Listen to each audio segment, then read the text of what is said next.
Kubu itu dipilih secara politik tetapi tidak berusaha berpolitik. Apalagi kalau kubu baru dengan langsung dibongkarnya suatu kabinet perangkat desanya.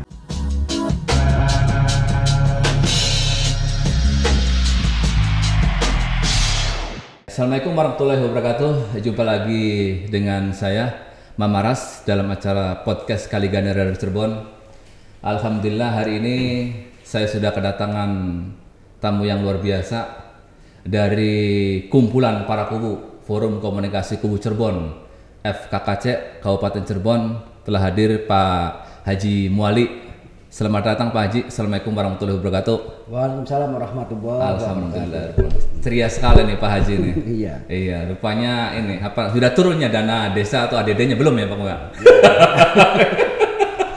Alhamdulillah baru. Siltap-siltapnya udah belum siltap? Udah hampir. Jadi siltap itu tinggal 3 desa lagi. Biasanya saya tahu itu penghasilan perangkat desa kubu itu kan dari siltap diantaranya ya. Jadi kalau ada kubu yang ceria gitu mukanya sumringah, biasanya wah sudah ini apa namanya camat sudah membuat rekomendasi gitu. Sebentar lagi BJB akan penuh oleh stempel-stempel kubu. Dan kalau siltap udah bisa dicairkan ya mal-mal juga penuh. Jadi kalau BJB sebagai bank pemerintah Jawa Barat itu penuh dengan aktivitas para kubu gitu kan. Jadi kalau di jalan saya wah ini banyak mobil desa begitu kan, mobil siaga dan sebagainya gitu kan. Sehat ya Pak Kubu ya? Alhamdulillah sehat. Pak Kubu ini kan selain Ketua Forum Komunikasi Kubu Cirebon sebagai kubu Desa Kraton Kecamatan Suranenggala. FKKC itu kan Pak Kubu 3 tahun ya? Periode 2021 dan 2024. Terima kasih sudah hadir nih Pak Kubu. Kita akan bincang-bincang tentang masalah perdesaan, tentang masalah kubu, tentang dana desa, tentang ADD, termasuk persoalan-persoalan atau dinamika yang menyelimuti lah bahasanya kan, atau yang kerap kali terjadi di desa, yaitu tentang penyalahgunaan. Ya namanya juga karena banyak anggaran sekarang bahkan 1 miliar lebih yang dikelola oleh kubu ya, oleh pemerintah desa itu kan. Karena apa namanya amanat Undang-Undang Nomor 6 2014 itu ya tentang Undang-Undang Desa ya. Sebagai awal ini saya mungkin apa namanya masyarakat juga belum paham ya. Forum Komunikasi Kubu Cirebon itu kan membawahi 412 desa atau 412 kubu yang menjadi anggota dari FKKC Forum Komunikasi Kubu Cirebon Kabupaten Cirebon. Nah sekarang coba apa namanya sejak mungkin udah setahun ini ya 2021 sampai sekarang itu kan apa sih sebenarnya semangat atau program-program apa yang mungkin sudah dilakukan ini oleh Pak Kubu sebagai Ketua FKKC ini, termasuk program unggulannya seperti apa nih? Monggo Pak Kubu. Ya, alhamdulillah terima kasih kepada tim dari Radar Cirebon. Pertama yang harus kita catat bahwa kubu itu dipilih secara politik tetapi tidak berusaha berpolitik. Itu kadang-kadang kurang adil juga. Dipilih secara politik. Dia lahir dari rahim politik tapi dia tidak boleh berperilaku politik. Tidak boleh. Jadi aneh juga itu ya. Iya kan. Tetapi itu adalah salah satu aturan atau regulasi yang harus kita tetap taati. Langkah awal di tahun 2021. Sejak Pak Kubu dikukuhkan itu saya. Ya? Bulan Februari saya dikukuhkan di pendopo oleh Pak Bupati. Tidak bisa terhindarkan. Ada suatu dinamika karena di pemilihan Forum Komunikasi Kubu Cirebon itu sangat ideal sekali, dan di situ juga saya yakin banyak sekali unsur-unsur politiknya, banyak sekali. Pada waktu itu di bulan Desember tahun 2020 di bulan Desember itu pemilihan, ada 4 saudara kita yang maju termasuk saya. Setelah pasca itu selesai, langkah pertama awal yang saya lakukan adalah saya bikin kepengurusan, yaitu hampir 65-70% itu orang timur semua. Kubu-kubu yang dari wilayah kabinet timur. Yang ada di kepengurusan FKKC periode 2021-2024. Iya. Itu hampir 70%. Banyak sekali kuku yang dari wilayah timur. Alasannya? Karena banyak sekali asumsi atau pandangan-pandangan bahwa kuku wilayah timur itu sering sedikit tertinggal, kurang mendapat porsi perhatian. Iya, kurang perhatian itu intinya sih. Tetapi hal itu saya siasati. Saya coba untuk memberikan semangat bahwa kubu yang di Kabupaten Cirebon itu tidak ada timur, barat, utara, atau selatan. Semua itu satu. Itu kuncinya. Dan alhamdulillah kubu wilayah timur untuk saat sekarang luar biasa itu. Rasa menjunjung kebersamaannya luar biasa, kekompakan apa. Dan di wilayah saya sendiri, wilayah utara dan barat juga alhamdulillah. Dan mudah-mudahan harapan saya tetap menjunjung kebersamaan. Dan saya tidak mau bahwa aku itu menjadi korban komoditi politik nanti. Saya tidak mau begitu saya. Tetap marwahnya tetap kita jaga. Dan program-program yang saya lakukan diantaranya saya bermimpi dan saya berterima kasih kepada pemerintah kabupaten dan Pak Bupati yang telah istilahnya memberikan dalam arti sementara tanah pemerintah daerah untuk pembuatan kantor komunikasi Cirebon. Yang di Jalan Baru Ki Bagus Serangin itu yang kemarin di depan asrama haji Tetapi sadar tidak sadar karena kita ada 412 desa dengan sedikit demi sedikit kita urunan dengan anggaran seadanya. Swadaya. Dan di akhir keputusan saya berharap gedung itu sudah bisa digunakan untuk teman-teman kita, untuk warisan teman-teman kita nanti.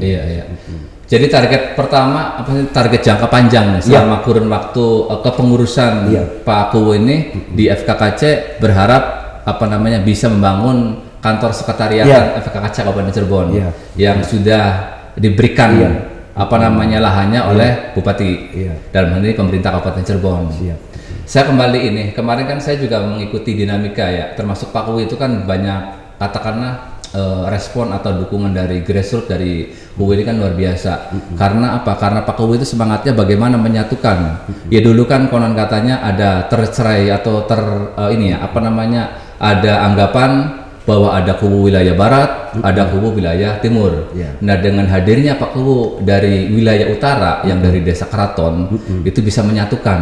Nah sekarang bagaimana konsolidasi selama 1 tahun lebih ini terhadap image atau asumsi kubu yang berpikiran seperti itu, apakah memang itu sudah mencair, tidak ada kubu-kubuan, tidak ada kubu barat, kubu timur? Awal tidak bisa dihindarkan, pasti ada dinamika itu. Tapi alhamdulillah sekarang dengan cara kita turun langsung ke teman-teman kubu di wilayah perkecamatan dan perzona, secara persuasif saya ngobrol dari hati ke hati. Kita tetap harus bisa berdiri kokoh, tegak lurus. Terkait dengan marwah kubunya itu tetap kita jaga.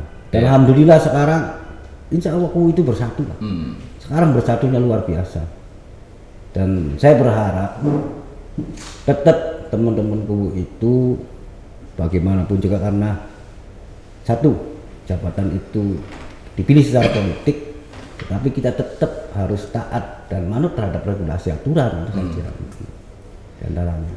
Pak, ini kan kalau mengatur sebuah organisasi yang sudah terikat, misalnya kayak di PGRI yang punya kesamaan senasib penanggungan, tapi kalau di Kuwu itu kan agak dinamikanya kan luar biasa Pak, karena dia merasa dipilih oleh masyarakat. Ketika ada hadirnya organisasi Forum Komunikasi Kuwu Cirebon, agak ini nggak Pak, misalnya diarahkan atau misalnya dibina, itu agak ada kendala nggak dari ketua forum sendiri yang menangani anggota 412 desa itu atau kubu itu? Jadi kita bersifat itu kolektif kolegial, bersifat itu. Jadi tetap kita itu bukan seorang pemimpin suatu istilahnya forum lah, bukan. Tetap bahwa kuku adalah pemimpin-pemimpin di desanya, raja-raja di desanya. Jadi hanya suatu wadah untuk membersamai apa sih yang menjadi keinginan kita untuk membangun desanya, untuk demi Kabupaten Cirebon yang lebih baik lagi dan maju lagi. Jadi itu prinsipnya. Kalau kita mengedepankan bahwa saya adalah pemimpinku kurang etis itu, nggak bisa begitu. Tidak bisa diterima oleh anggota ya. Dan ada suatu catatan, kalau kita itu siap untuk menjadi suatu organisasi forum yang ada notabene 412 desa yang harus kita gawangi, itu peran yang paling sih diminta adalah rumah tangganya. Kalau istrinya nggak mensupport dalam arti kegiatan-kegiatan yang kadang-kala tidak mengenal waktu, berbahaya nanti itu. Peran istri itu yang sangat penting. Kita mengkondisikan istri dulu lah tentang terkait bahwa nanti di forum ini ada suatu kegiatan yang kadang-kala waktunya istirahat tetapi kok tidak bisa tersita untuk kepentingan kegiatan-kegiatan itu diantaranya. Dan alhamdulillah saya bisa memberikan pemahaman, membagi waktu begitu bisa memahami seperti apa kondisi dari masing-masing anggota itu ketika waktu libur tidak mungkin diganggu untuk urusan rapat dengan forum misalnya kan kita juga harus tahu situasinya terus ini Pak Kebu, kembali tentang pengolahan dana desa di ADD bahkan sesuai dengan amanat undang-undang itu kan mungkin desa itu pasti di atas 1 miliar untuk satu desa itu mengelola anggaran itu kan sangat luar biasa. Sementara keterbatasan SDM gitu kan oleh kubu, terutama kubu yang baru, walaupun ada diklat, ada pelatihan, ada pembinaan, tapi kan kadang-kadang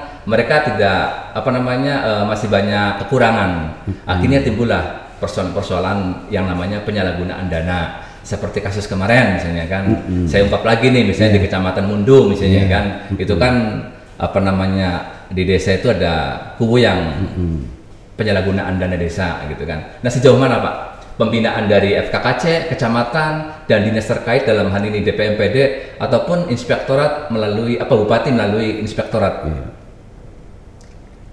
Kalau jabatanku itu kalau saya pandang sih sangat klasik sekali. Satu, karena orang kalau pengen jadi kubu tidak berarti harus sekolah tinggi. Dan kubu kadang-kala kurang paham tentang kaitan SMP persyaratan itu Iya, SMP. Dan tidak ada sekolahan yang namanya itu. Orang dipilih masyarakat, sudah diusung masyarakat dengan suara terbanyak sudah jadi.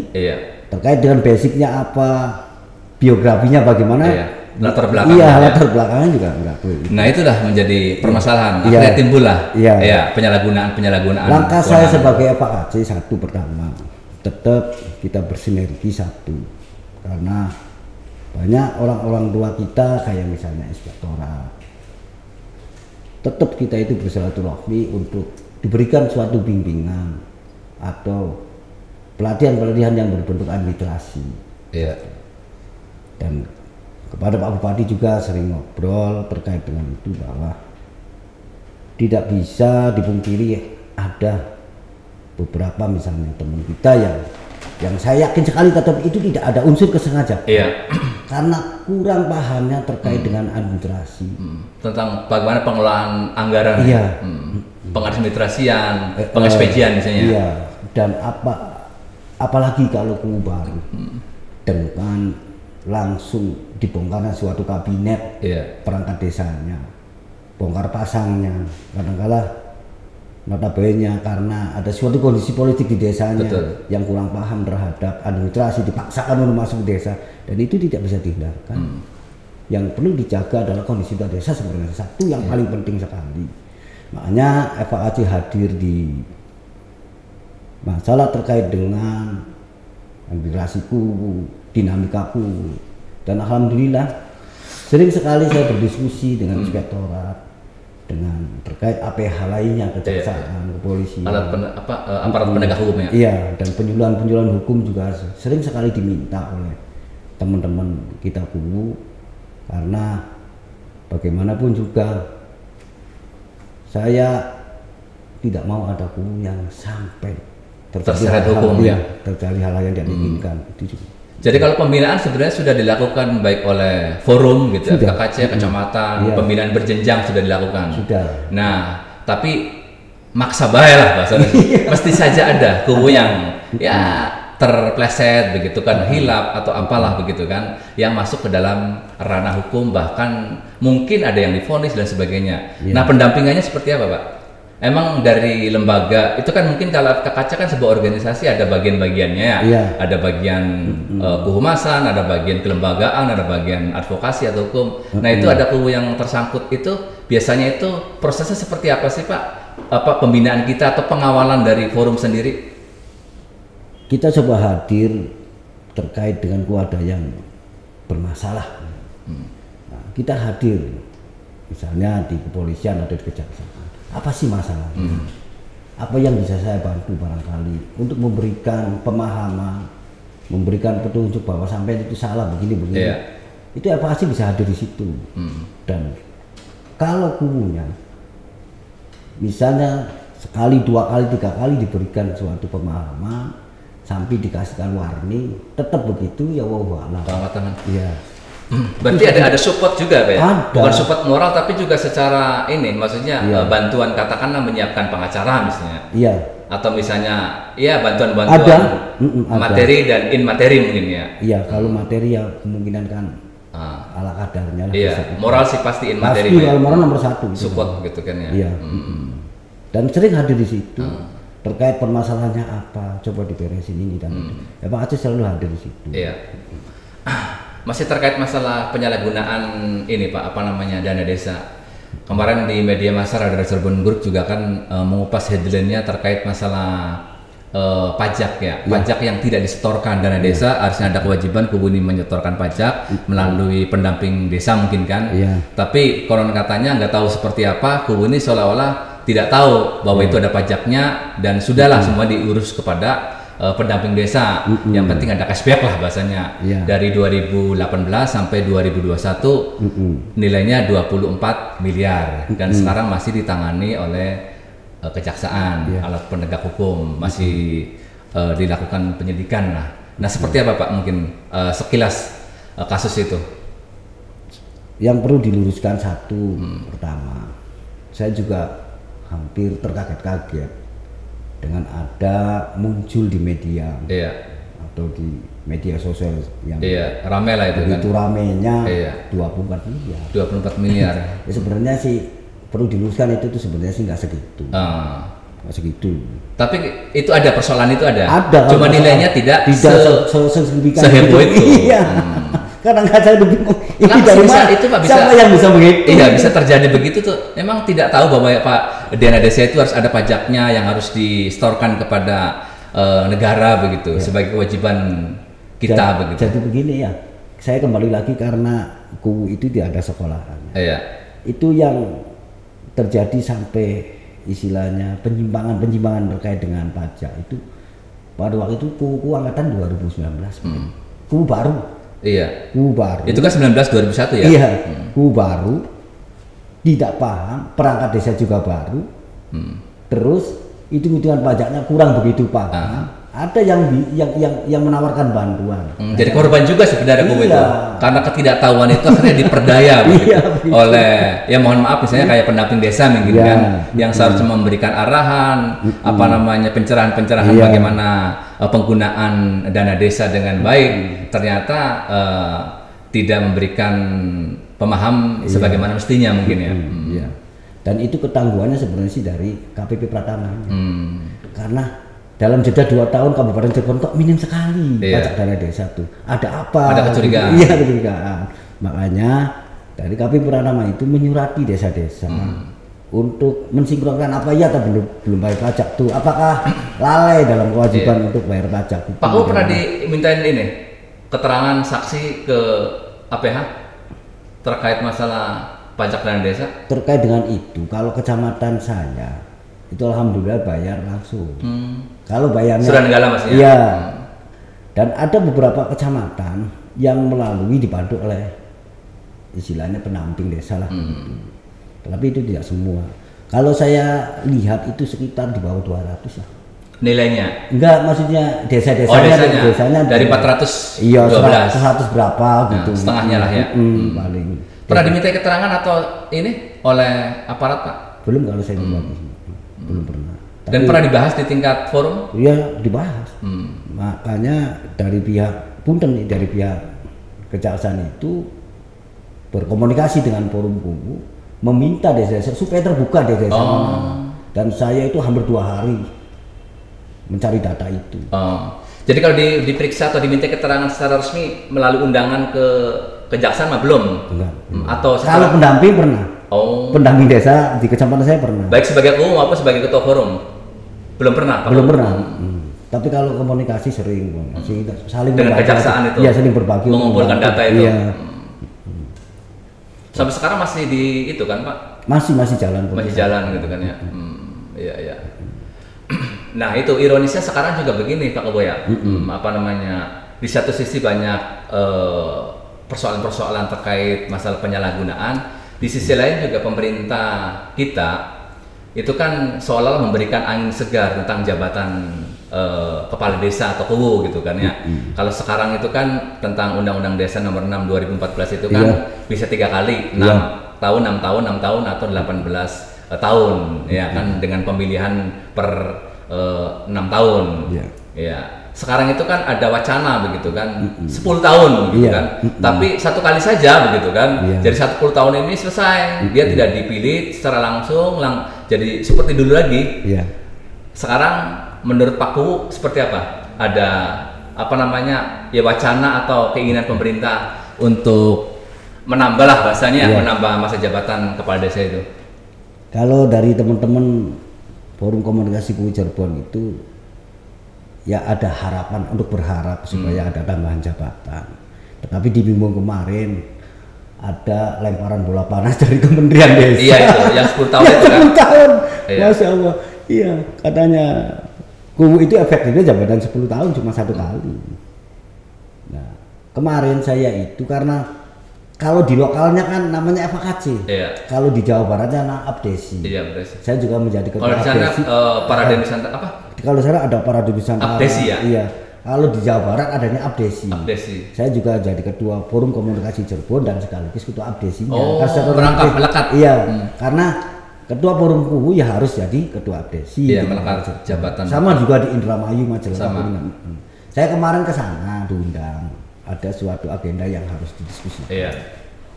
Nah, usulan dari kita forum, kalau pengen nambah jabatan, jangan gugat ke MK. Yang mungkin undang-undang adalah DPR RI atau MPR. Legislasi ya? Iya, Prolegnas namanya. Iya, Prolegnas. Program Legislasi Nasional. Kita coba hadir di situ. Yuk, diinisiasi oleh misalnya Kabupaten Cirebon, terus wilayah panturannya mungkin Indramayu, dan berharap ketua abdesi di Jawa Barat itu berharap coba di Kabupaten Cirebon menginisiasi hal itu, dan insya Allah nanti di minggu depan akan saya siapkan draft dan saya akan minta bantuan juga ke Kuwu Indramayu yang di sana, kalau di sana kan aksi sama Kuningan sama Majalengka untuk memberikan support dan draft itu nanti digodok di provinsi, nanti di abdesi provinsi. Pak, soal ini ya, mohon maaf ini terkait masalah penambahan atau perpanjangan masa jabatan. Ini kan momentumnya kemarin itu kan kalau nggak salah Parade Nusantara juga kan semacam diklat yang itu, iya kan di presiden itu kan? Silatnas. Apakah ada momentum itu juga ini ada korelasinya dengan keinginan teman-teman Kuwu atau kepala desa ini untuk memperpanjang masa jabatan presiden gitu kan, 3 periode gitu kan, terkait juga sama ini jabatan Kuwu gitu kan, apakah itu tidak gayung bersambut begitu kan, jadi ada politis lah, wis ente sih sok jalur apa baik, si penting si jabatan presiden ki dari 3 periode, makanya jabatan Kuwu kayak ditambah tolim gitu kan. Gimana pandangannya itu nggak Pak? Perlu diluruskan bahwa ada di bulan-bulan Ramadan sebelum bulan puasa, teman-teman kita Kuwu se-Jawa Barat itu hadir silaturahmi dengan presiden. Ikut juga Pak ya? Iya ikut. dan segala suatu hal yang tujuannya pada sih menyampaikan aspirasi tentang terkait dengan ada peraturan presiden 104 yang kurang bisa diterima di desa-desa itu, padahal sih itu tujuannya. Tetapi karena zamannya isunya isu politik, digiring ke sana digoreng bahwa kubu atau kepala desa mendukung presiden 3 periode. Itu tidak ada sebenarnya, itu tidak ada. Jadi rencana awal atau gagasan awal itu kesana itu bukan dalam rangka untuk mengkampanyekan atau mengusulkan presiden 3 periode ya? Bukan, nggak ada begitu. Yang ada hanya bahwa kepala desa itu perlu dana taktis, dana operasional yang kadangkala ada hal-hal yang perlu dibantu, tapi tidak masuk di APBDes. Sampai stempel juga pengen burung Garuda ya, itu kan katanya. Karena harus samakan bahwa itu sebagai lembaga resmi pemerintah gitu. Ada presiden, ada juga kepala desa kan sama sebagai orang nomor 1 begitu kan ya. Jadi tidak ada barter begitu. Presiden 3 periode, kubu juga pengen nambah menjadi 10 tahun, nggak ada ya? Nggak ada. Jadi ini Pak Kubu, mohon maaf. Jadi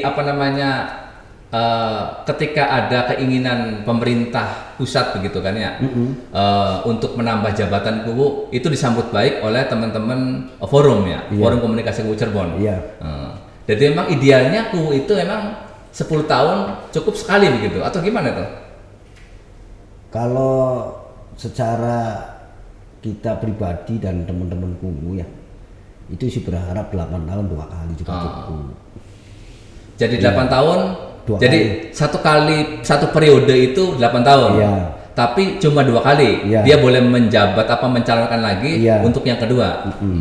Itu jadi 16. Kalau dari diskusi teman-teman kita di Kabupaten Cirebon sih begitu. Sekarang masih diupayakan untuk penambahan masa jabatanku, Pak? Ya kemarin itu meminta dan berharap dari forum kepala desa di Provinsi Jawa Barat itu Cirebon yang menginisiasi hal itu. Mencoba nanti saya siapkan, nanti ada beberapa draft yang harus saya sampaikan. Saya sudah konsultasi dengan kepala desa di Indramayu juga, di forum kubu di Indramayu juga. Minggu depan lah insya Allah. Jadi harapannya bisa ada penambahan ya Pak? Tetap berharap begitu. Oke lah, mudah-mudahan sih bisa lancar amin. Dan menjadi barometer nih Kabupaten Cirebon ini untuk menjadikan penambahan masa jabatan itu lahirnya dari Kabupaten Cirebon dulu yang menginisiasi katanya begitu kan ya. Kita agak tarik tentang birokrasi pemerintahan Kabupaten Cirebon. Ya, ini kita tarik secara lebih luas lagi karena desa itu bagiannya kecamatan dan kabupaten. Di pemerintahan Kabupaten Cirebon itu kan ya mungkin tahun sekarang juga akan digelar lagi yang namanya rotasi dan mutasi pejabat pemerintah Kabupaten Cirebon dari jabatan eselon 2, 2B, eselon 3, camat, kabag, kabid dan sebagainya. Nah dengan banyaknya perputaran, bahkan kadang-kadang orang yang mohon maaf misalnya yang membidangi tentang desa dalam hal ini dinas pemberdayaan masyarakat dan pemerintahan desa nih kadang-kadang kan ditempatkan pada orang-orang yang tidak sesuai dengan kompetensi Pak, otomatis kaitannya dengan pelayanan, jadi jalurnya ke bawahnya tetap akan terganggu, kubu juga sulit gitu kan, termasuk camat, ketika camat baru setahun yang sudah adaptasi dengan kubu-kubu yang ada di masing-masing kecamatan, tiba-tiba dipindah maning akhirnya kan harus mencocokkan lagi, harus ada chemistry lagi dan sebagainya. Nah menurut Pak Kubu nih sebagai ketua forum nih, seperti apa dinamika rotasi mutasi yang ada di pemerintah Kabupaten Cirebon yang kadang-kadang itu asal-asalan, asal comot orang yang tidak punya kompetensi di bidang tertentu atau dinas tertentu? Yang pertama sebenarnya sih langkah dari pemerintah daerah atau Pak Bupati. Jadi kalau terkait dengan rotasi mutasi jabatan, kalau kita berharap sih tetap sesuai dengan kemampuan dari yang mengganti suatu jabatan itu. Jadi tidak kebingungan kita. Kayak misalnya kita di DPMD sekarang yang dimotori oleh Pak Yu, alhamdulillah sangat bersinergi sekali dengan kita sebagai kubu yang di desa. Oleh karena itu apabila ada rotasi, akumulasi, yang terpenting mampu untuk menjalankan fungsi dan tugas. Dan Pak Bupati juga nggak bisa dipungkiri, pasti ada sisipan-sisipan politik karena zaman Pak Bupati kan politik. Jadi saya berharap tetap kondisivitas dijaga. Bagaimanapun yang terbaik itulah keputusan daripada kita bersama. Gitu. Intinya sebenarnya begitulah. Iya. Jadi sesuai dengan kemampuan gitu, kemampuan. Pak, kalau misalnya mutasi rotasi itu kan merupakan hak prerogatif dari Bupati, kepala daerah sebagai pembina kepegawaian. Tapi ya mungkin ketika melakukan rotasi atau mutasi kepala dinas teknis yang terkait sama KUWU, apakah langkah baiknya misalnya KUWU ini atau forum ini juga ikut disumbangsi saran? Ada keinginan itu nggak Pak misalnya? Pak KUWU cocoknya nih kalau kadisnya ini gitu kan, supaya ke ininya ini gitu kan, supaya program-programnya tetap jalan. Misalnya ada keinginan itu nggak Pak KUWU? Walaupun ini kan mutasi rotasi itu kan secara aturan kan memang tidak boleh diganggu-gugat karena sudah ada aturannya, ada babar zakat, ya kan, hak prerogatifnya murni Pak Bupati gitu kan. Tapi kalau misalnya diberikan masukan misalnya kan oleh para KUWU, apakah alangkah lebih baiknya begitu? Menurut Pak KUWU gimana? Ya kalau hal itu bisa diminta dan bisa untuk kita sedikit berbagi pandangan. Itu sebenarnya sih lebih baik begitu kan. Karena kan untuk nanti membawa kumpul sedake anak kadis anak PKD biasanya kan priben ki enaknya ki di kepala DPM supaya itu tadi program-program atau inspektorat yang menjadi leading sektornya saja. DPMPD inspektorat misalnya kan yang itu kan, atau misalnya Badan Kepegawaian dan Aset Daerah misalnya yang mengeluarkan uang misalnya kan. Kan harus sinkron karena kita Kabupaten Cirebon itu kan semuanya 412 ya desa gitu, kelurahan kan cuma 12. Ya alangkah indahnya mungkin begitu sebenarnya. Dan itu mungkin nanti ada jalan yang lebih indah. Iya, mudah-mudahan Pak Bupati bisa mendengar gitu, ya. Keinginan dari teman-teman KUWU melalui forum komunikasi KUWU Cirebon ini. Pada ini nggak Pak melihat masih ada transaksional jabatan nggak Pak di pemerintahan daerah terkait masalah rotasi dan mutasi itu? Menurut Pak KUWU nih? Ya sebenarnya jual belilah transaksional itu. Ente pengen ngono, bayar dikit misalnya. Dulu kan zaman-zaman kelam itu kan pernah terjadi begitu misalnya. Kalau saya yakin karena Pak Bupati sekarang itu lahir bukan dari politisi, dari agamis. Saya yakin kemungkinan tidak ada begitu. Tipis ya. Iya, karena tahu ngerti lah terkait dengan dinamika agamanya tuh, masih dengan dinamika segala macam. Dan agamanya juga dia itu kan kenceng. Iya, dulu dari Kemenak ya Pak ya? Iya, saya yakin nggak sampai begitulah. Iya. Ini yang terakhir nih Pak KUWU, karena sudah mepet waktunya nih. Siap. Pak KUWU tolong kritik ya, beri masukan terhadap pemerintahan Kabupaten Cirebon yang di bawah kepemimpinan Pak Imron dan Wakil Bupati Bu Ayu nih tentang pembangunan. Ini sebentar lagi kan mau selesai nih, ya 2023 nih. Saya kalau melihat dinamika medsos, dengan yang luar biasa ketika kepemimpinan daerah, saya sangat sedih sekali. Itu melihat kondisi di lapangan infrastruktur. Karena kebebasan media sosial itu sebenarnya sih bagian untuk mengingatkan kita. Dan saya berharap di tahun ini menjadi prioritas terkait dengan, karena saya itu sering muter-muter sampai ke ujung wilayah timur sampai keliling anggota 412 itu tahu sendiri bagaimana kondisi jalan. Bagaimana? Apakah Bupati tidak memperhatikan itu Pak? Tidak tahu tentang jalan yang rusak? Kalau tidak memperhatikan, saya kira tidak mungkin. Jadi apa dong masalahnya? Ya, dinas teknisnya tidak bekerja atau anggarannya karena reposising COVID-19? Ya, bahasa yang simpel sih kebanyakan begitu. Padahal sudah klise Pak. Iya kan? Wah, gara-gara anggaran aja. Efisiensi untuk pencegahan COVID-19. Kalau sering kita ngomong ke pejabat-pejabat terkait, ya lihat dulu itu masuk kabupaten jalan atau jalan provinsi itu dan ini. Nah masyarakat apa tahu bahwa itu jalan provinsi, jalan kabupaten. Jadi prihatin sekali. Iya, sangat prihatin kalau kita lihat di medsos begitu luar biasa pedasnya kritikan ke pemerintah daerah.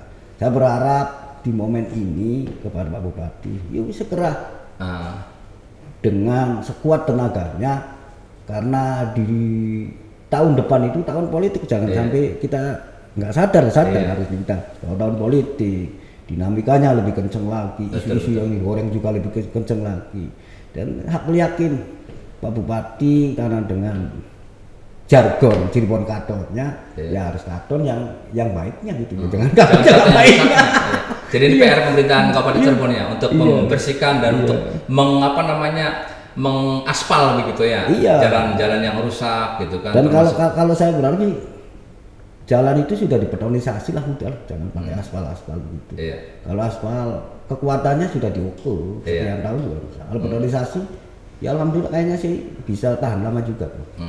Saya sih berharap itu, dan yuk bareng-bareng Pak Bupati juga, apalagi sekarang katanya kan ada suatu istilahnya mengerucut di dalam terkait dengan percepatan pembangunan, ada istilahnya yang menangani itu ya tim TAPD, tim percepatan pembangunan daerah tuh.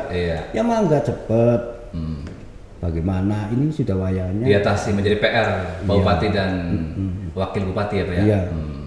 Dan wis kang akura wis bupati karo bupati kan bersinergi, kan bisa harmonis. Harmonisasi, jangan sampai ada asumsi dipandang begini. Wis prinsip satunya bagaimana membangun Kabupaten Cirebon lebih baik dan lebih maju. Aja sampai istilah madeprai mugurati. Gitu. Kadang-kadang ngenes dalam. Mudah-mudahan ya harapan-harapan Paku sebagai ketua forum mudah-mudahan bisa terwujud ya Pak ya. Pemerintahan Kabupaten Cirebon dengan tagline-nya Cirebon Katon. Katon kang bagus katon kang becike, katon kang dalane pada bagus kabeh gitu kan ya Pak.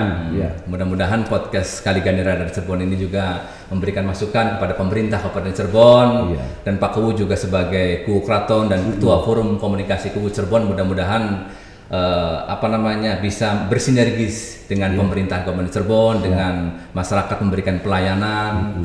Terima kasih Pak Kuwu karena waktunya sudah mepet. Saya juga pengen ngobrol panjang lebar tentang perombakan perangkat desa dan sebagainya. Nanti next time lah kita obrolkan lagi di podcast Kali Gandira dari Cirebon. Terima kasih atas waktunya, mudah-mudahan barokah dan Pak Kuwu tetap semangat untuk memimpin lembaga yang luar biasa beranggotaan 412 kuwu atau desa. Terima kasih. Sekian saja. Wassalamualaikum warahmatullahi wabarakatuh.